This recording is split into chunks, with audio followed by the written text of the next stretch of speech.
حضرت مالک بن دینار فرماتے میں نے 60 حج کیے.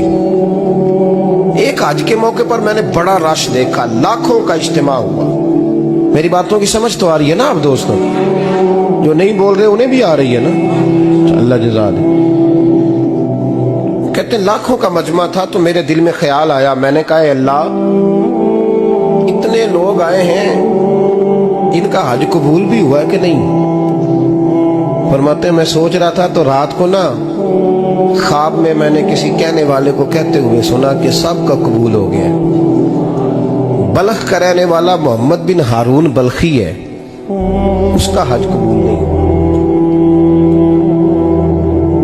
فرماتے ہیں شہروں کے علیحدہ علیحدہ خیمے لگتے تھے. اب بھی آپ حج کرنے جائیں تو پاکستانیوں کی رہائشیں علیحدہ ہوتی ہیں, انڈین کی علیحدہ, بنگلہ دیش کے علیحدہ, مصری, یمنی, سب لوگ علیحدہ علیحدہ رہائشیں ہوتی ہیں, جھنڈے لگے ہوتے ہیں ملکوں کے. کہتے ہیں میں نے سویرے اٹھ کے ڈھونڈنا شروع کر دیا, ڈھونڈتا ہوں وہ بندہ ملے. کہتے ہیں جہاں بلخ شہر کے لوگ رہتے تھے وہاں چلا گیا تو میں نے لوگوں سے پوچھا تم میں محمد بن ہارون بلخی کون ہے؟ لوگ کہنے لگے وہ تو بڑا نیک آدمی ہے, پرہیزگار ہے, بڑے بولے بالے, بڑے اللہ والے, ریاض آپ کو بس ہم ہی جانتے, وہ تو بڑا نیک ہے, پرہیزگار آدمی. میں نے کہا اچھا کہاں ہے؟ انہوں نے کہا پہاڑ کے پیچھے اس نے خیمہ لگایا ہوا ہے, ساری رات عبادت کرتا ہے, سارا دن روزہ رکھتا ہے, قائم اللیل ہے, صائم الدہر ہے. کیا بات؟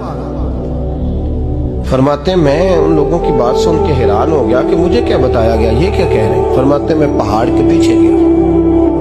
حضرت مالک بن دینار علیہ رحمہ فرماتے ہیں جب میں وہاں پہنچا تو میں نے اس شخص کو مصلی پہ بیٹھے دیکھا. کثرت عبادت کے آثار اس کے وجود پر نظر آ رہے, سیدھا بازو اس کا کٹا ہوا تھا.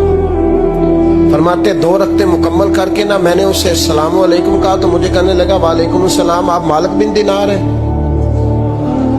میں نے کہا بڑی اس کی فراست ہے. فرماتے پھر اس نے ٹھنڈی سانس لی, کہنے لگا آپ کو خواب آئی ہوگی کہ میرا حج قبول نہیں ہوا.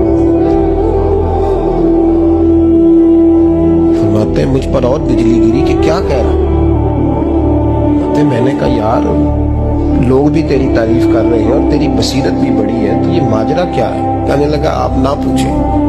یہ کہہ کے اس نے رونا شروع کیا, دیر تک روتا رہا. میں نے کہا نہیں یار تو بتا. کہنے لگا نہیں آپ نہ پوچھیں, آپ ناراض ہو گئے. میں نے کہا میں نہیں ہوتا, تو بولنا. کہنے لگا حضور 24 سال ہو گئے مجھے حج کرتے ہوئے, 24 سال, 24واں حج ہے میرا, اور ہر سال کوئی اللہ کا ولی آ کے بتاتا ہے کہ جا چلا جا تیرا کوئی نہیں قبول ہوا. بے پروائی ویک سجن دی جتھے کسے دی پیش نہ جاوے, انہیں تاجہ والے در در رولے تے منگتیاں تخت بٹھاوے. آزم کسے نو کارا ملدا ہی کوئی کعبے و خالی آوے. کہتے ہیں اس نے مجھے کہا حضور 24واں حج ہے, ہر سال کوئی بتاتا ہے. میں نے کہا تیری غلطی. کہنے لگا میں اپنی ماں کا نافرمان. میں نے کہا واقعہ کیا ہوا؟ کہنے لگا حضرت اللہ نے مجھے دولت دی, مال دیا, زمینیں دی تو میں عیاش ہو گیا. امام مالک بن دینار رحمت اللہ علیہ فرماتے ہیں مجھ سے کہنے لگا پیسے آئے تو میں عیاش ہو گیا. رمضان کا مہینہ تھا, عصر کے بعد میری اماں افطاری کی تیاری کر رہی تھی. میں گیا, میں نے کہا شراب پی ہوئی, اماں روٹی دے. تو اماں کہنے لگی شرم کر, شرم کر, روزہ رکھا نہیں تو جنہوں نے رکھا ہے ان کا تو خیال کر. کہتے اماں کی بات کا مجھے غصہ لگا. میں کہا کرتا ہوں بد نصیب ہے وہ بیٹا جس کا باپ اس سے بات کرتے ہوئے ڈرتا ہے کہ پتہ نہیں کہاں سے بولے گا. بد نصیب نہیں وہ بیٹا جس کی ماں اس سے بات کرتے ہوئے سہم جاتی ہے کہ پتہ نہیں کون سی بولی بولے گا. بد نصیب نہیں کہ ماں باپ بھی جس سے کھول کے بات نہ کر سکے. حضرت مالک بن دینار سے کہنے لگا اماں نے جب کہا نا شرم کر تو مجھے غصہ آیا, میں نے ماں کو تھپڑ مارا اور میری ماں جلتے ہوئے تندور میں گری.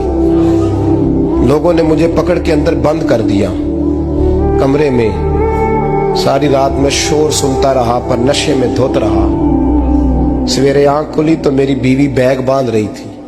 میں نے کہا کہاں جا رہی ہو؟ کہنے لگی جو ماں کا نہیں بنا میرا کیسے بنے گا. میں نے کہا میری اماں کا, وہ تو لوگوں نے رات کو ہی دفن کر دی جنازہ پڑھ کے. تڑپ کے کہنے لگا مجھے کیوں نہیں بتایا؟